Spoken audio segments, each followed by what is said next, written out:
Welcome to KSP job updates YouTube channel. ಇದೀಗ ಬಂದ breaking news ಅಂತ ಹೇಳ್ಬೋದು. PDO ನಾನಾಚಿಕೆ ಎಕ್ಸಾಮ್ನ ಎಷ್ಟು ಜನ ಬರೆದಿದ್ದರಿಂದ ನಿಮ್ಮ ಕುತೂಹಲಕ್ಕೆ ಇದೀಗ ತೆರೆ ಬಂದಿರುವಂಥದ್ದು ಫ್ರೆಂಡ್ಸ್. ಎಷ್ಟು ಜನ ಹಾಜರಾಗಿದ್ದರು, ಎಷ್ಟು ಕಾಂಪಿಟೇಷನ್ ಇದೆ ಎಂಬ ಸಂಪೂರ್ಣ ಮಾಹಿತಿಯನ್ನು ತಿಳಿಸ್ಕೊಡ್ತೀನಿ. ಅದರಿಂದ ವಿಡಿಯೋನ ಲೈಕ್ ಮಾಡಿ, ದಯವಿಟ್ಟು ಈ ವಿಡಿಯೋ ಇಷ್ಟ ಆದರೆ ಒಂದು ಶೇರ್ ಮಾಡಿ ಫ್ರೆಂಡ್ಸ್. ಬನ್ನಿ ಫ್ರೆಂಡ್ಸ್, ಮಾಹಿತಿ ನೋಡೋಣ. ನೋಡಿ ಫ್ರೆಂಡ್ಸ್, PDO ಪರೀಕ್ಷೆಗೆ ಅರ್ಧದಷ್ಟು ಜನ ಗೈರು. ನೋಡಿ ಫ್ರೆಂಡ್ಸ್, 52% ಮಾತ್ರ ಹಾಜರಾಗಿರುವಂಥದ್ದು.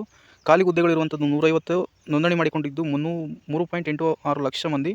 ಅದರಲ್ಲಿ ಹಾಜರಾಗಿದ್ದು ಮಾತ್ರ 52% ಮಾತ್ರ ಫ್ರೆಂಡ್ಸ್. ನೋಡಿ ಫ್ರೆಂಡ್ಸ್, ಬೆಂಗಳೂರು ಗ್ರಾಮೀಣಾಭಿವೃದ್ಧಿ ಪಂಚಾಯತ್ ರಾಜ್ ಇಲಾಖೆಯಲ್ಲಿ ಖಾಲಿರುವ 150 PDO ಹುದ್ದೆಗಳಿಗೆ ಸ್ಪರ್ಧಾತ್ಮಕ ಪರೀಕ್ಷೆ ನಿಮ್ಗೆ ನಡೆದಿದೆ, ಗೊತ್ತಿದೆ ನಿಮಗೆ. ಅದರಲ್ಲಿ 52.3% ಹಾಜರಾತಿ ಆಗಿರುವಂಥದ್ದು ಫ್ರೆಂಡ್ಸ್.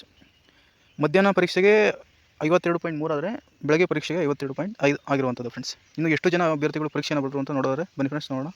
ನೋಡ್ತಾ ಇರ್ಬೋದು, ಅರ್ಜಿ ಸಲ್ಲಿಸಿದ್ದವರು 3,86,099 ಜನ, ಪರೀಕ್ಷೆಗೆ ಬರೆದವರು 2,02,702 ಜನ, ಗೈರಾದವರು 1,83,397 ಮಂದಿ ಗೈರಾಗಿರುವಂಥದ್ದು. ಒಂದು ಹುದ್ದೆಗೆ 1,352 ಜನ ಫೈಟ್ ಇರುವಂಥದ್ದು ಫ್ರೆಂಡ್ಸ್. ಆದ್ದರಿಂದ ಇದು ಸ್ವಲ್ಪ ಜಾಸ್ತಿ ಟಫ್ ಅಂತಲೇ ಹೇಳ್ಬೋದು ಫ್ರೆಂಡ್ಸ್. ಯಾಕೆಂದರೆ 150 ಹುದ್ದೆಗಳು ಕಡಿಮೆ ಇರೋದ್ರಿಂದ ಫೈಟು ಜಾಸ್ತಿ ಇದೆ ಫ್ರೆಂಡ್ಸ್. ಇದಿಷ್ಟು ಫ್ರೆಂಡ್ಸ್ ಇವತ್ತಿನ ಮಾಹಿತಿ. ವಿಡಿಯೋ ಇಷ್ಟ ಲೈಕ್ ಮಾಡಿ, ಶೇರ್ ಮಾಡಿ. Thank you.